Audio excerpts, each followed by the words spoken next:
Ну, смотрите, я не знаю, сколько времени бы ушло на подобный анализ у человека, но чат GPT с этим справился буквально за несколько секунд, плюс нарисовал нам такие крутые диаграммы. Привет, меня зовут Игорь Зуевич, я помогаю предпринимателям, маркетологам, фрилансерам, да кому угодно использовать искусственный интеллект в качестве личного помощника, делегировать ему какие-то рутинные задачи и экономить на этом огромное количество времени и денег.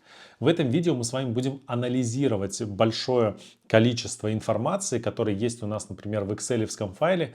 Мы все это выгрузим в искусственный интеллект и посмотрим, как он проведет анализ, как он сможет ли он справиться быстрее с каким-то базовым анализом, чем человек.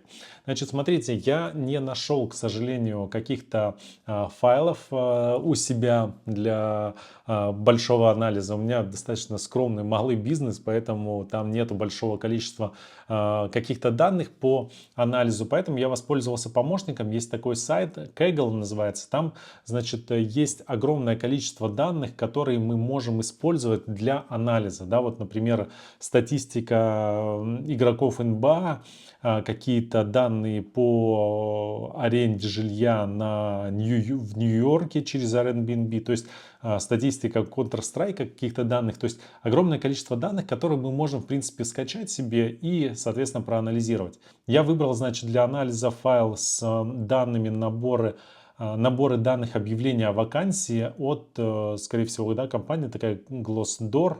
И, соответственно, здесь ну, достаточно большое количество данных представлено. Я вам могу показать этот файл. То есть таким образом он выглядит. Здесь представлены зарплаты, представлен регион, представлена должность, представлена зарплата и, соответственно, данные за какой-то определенный период времени.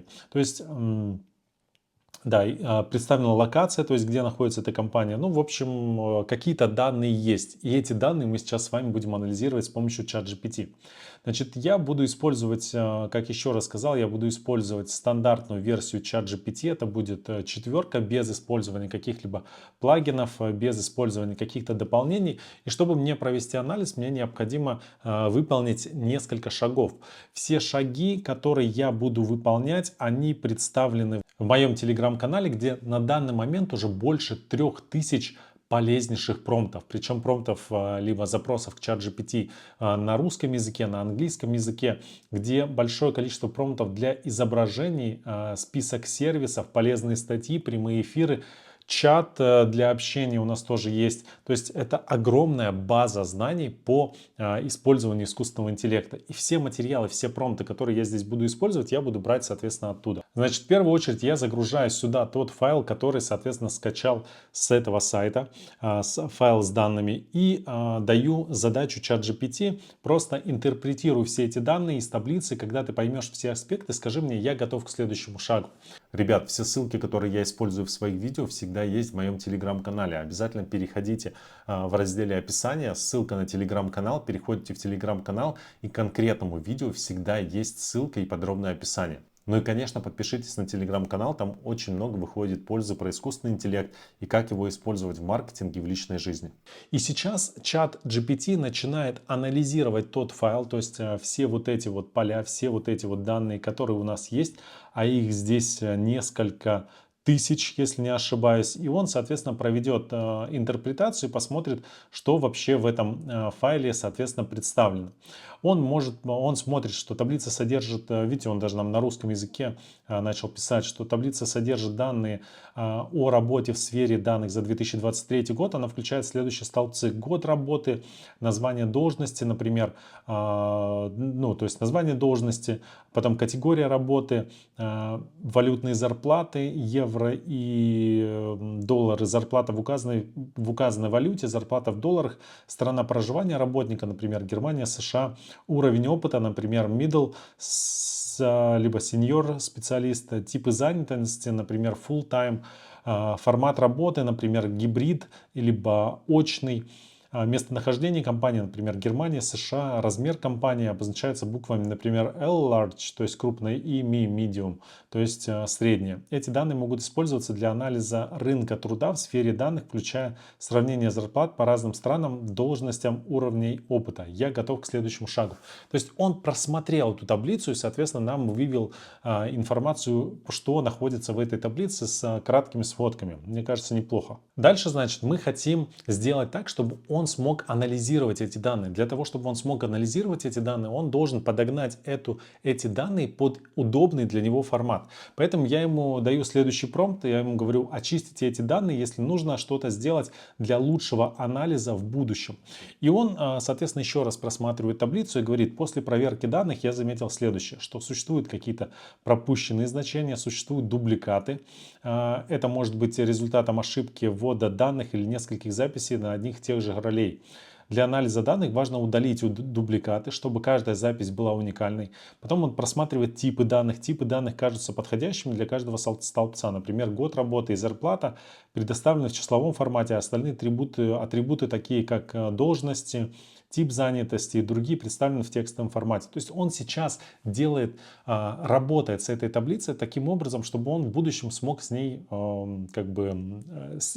проводить анализ в удобном для него уже формате. Чтобы улучшить данные для будущего анализа, я удалю дубликаты. Он, соответственно, удалил дубликаты. После удаления дубликатов размер данных уменьшился до 5341 строки с 12 столбцами. Теперь данные очищены от дублирования и готовы к дальнейшему анализу. То есть он почистил таблицу и сделал ее более удобной для себя, для меня, для кого угодно. Мы можем ему сейчас попросить: скинь сейчас нам готовый вариант таблицы, новый свежий вариант таблицы, и, соответственно, загрузить уже эту таблицу без вот этих вот дубликатов и все, где будет удалено. Но мне этот файл не нужен, я его не буду вставлять в Google Sheets таблицы. В принципе, да, меня устроит то, что он уже мне проанализировал. Меня, в принципе, устраивает все то, чтобы у него эти главные данные были. Значит, следующее. Я ему говорю: если у тебя какие-то тенденции, аномалии, ошибки в наборе этих данных. И сейчас он опять проводит анализ, соответственно, этой таблицы. Но здесь, видите, я допустил ошибку. Сейчас лучше, конечно, остановить, выбрать какой-то один формат. То есть, что нам нужно? Выбрать какие-то тенденции, аномалии, либо ошибки в этом наборе данных. Потому что он сейчас будет стараться, то есть он будет дольше, во-первых, работать, и он будет больше информации нам давать. Вот, то есть, смотрите, анализируя распределение зарплаты и другие аспекты этого набора данных, я заметил несколько тенденций потенциальных аномалий. То есть он нам нарисовал график, в котором показаны какие-то аномалии, которые он, соответственно, заметил. Распределение зарплат. Из графика видно, что в обоих случаях зарплата и зарплата в долларах США существуют выбросы, особенно на высоком конце шкалы. Это может указывать на наличие некоторых чрезвычайно высоких зарплат, которые могут быть аномальными или отражать высокооплачиваемую роль в определенных географических регионах или секторах. Статистика зарплат. Средняя зарплата составляет примерно 146 тысяч долларов в год, как в местной валюте, так и в долларах США, что указывает на хорошее соответствие между двумя показателями. Однако стандартное отклонение довольно высоко, что свидетельствует данные о значительном разбросе величины зарплат. Уровень опыта. Большинство записей относится к уровню сеньор, 3444 записи, за ними следует mid-level, 1274 записи, entry-level, 400 записей и executive, 227 записей. Это может отражать более высокий спрос на опытных специалистов и данных областях. Распределение должностей. То есть он нам проводит анализ и рассказывает, что не так он заметил в этой таблице, какие аномалии, либо какие ошибки, какие тенденции. Но я бы все же выбирал под каждый размер свой разрез. И, соответственно, я сейчас уберу ошибки и аномалии или просто оставлю тенденции в наборе этих данных. То есть, грубо сказать, не то, что тенденции, какие-то тренды, да, которые есть в наборе этих данных. И он опять проводит анализ и, соответственно, сейчас нам должен выдать готовый ответ. Вот. И он нам, соответственно, уже указывает на тенденции, которые он заметил. И мы можем, видите, он сам просто взял и построил нам эти графики. И также он на основе анализа данных можно выявить следующие тенденции. Значит, он рассказывает уже непосредственно о тенденциях, которые он заметил в этом файле. Я не знаю, сколько бы у вас времени ушло на то, чтобы делать вот такие вот крутые диаграммы в виде анализа, но у него, как мы видим, уходит на это буквально там 20-30 секунд, не больше. То есть с огромным количеством данных он прекрасно умеет работать. Главное, чтобы у вас эти данные были, и вы могли, соответственно, эти данные ему отправить для того, чтобы он провел с ними анализ. Но это не все. То есть если нам что-то непонятно, например, вот по этим данным, да, мы вообще не разбираемся в аналитике, мы вообще не понимаем, как что работает, мы можем его просить, чтобы он на более человеческом языке, либо на более понятном языке нам все это рассказал. То есть мы ему говорим: пожалуйста, объясни подробно. Сюда мы вставляем, соответственно, что нам необходимо объяснить, чтобы я смог лучше понимать эти диаграммы.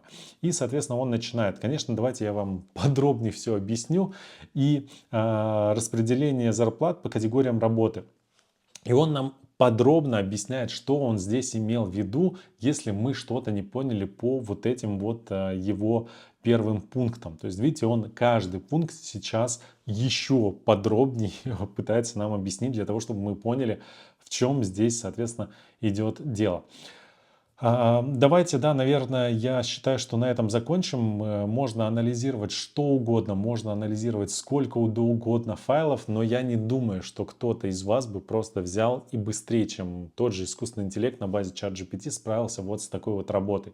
Потестить, как работают эти данные, вы можете вот взять данные какие-нибудь с сайта Kaggle, там все данные в свободном доступе лежат, необходимо просто зарегистрироваться и посмотреть, соответственно, что здесь вы можете выгрузить, да, данные продажи автомобилей и, соответственно, провести анализ. Если уже у вас или у вашей компании есть какие-то свои данные, вы можете загрузить их в ChatGPT, провести анализ этих данных, получить такие крутые графики, найти какие-то ошибки, увидеть какие-то тенденции, которые сохраняются в вашей компании, в вашем предприятии. И все это будет делаться не за несколько недель, месяцев или не за какой-то большой период времени, а буквально за несколько минут с помощью ChatGPT. Я надеюсь, что это видео было вам полезно. Анализируйте данные, используйте искусственный интеллект. С вами был Игорь Зуевич. Пока.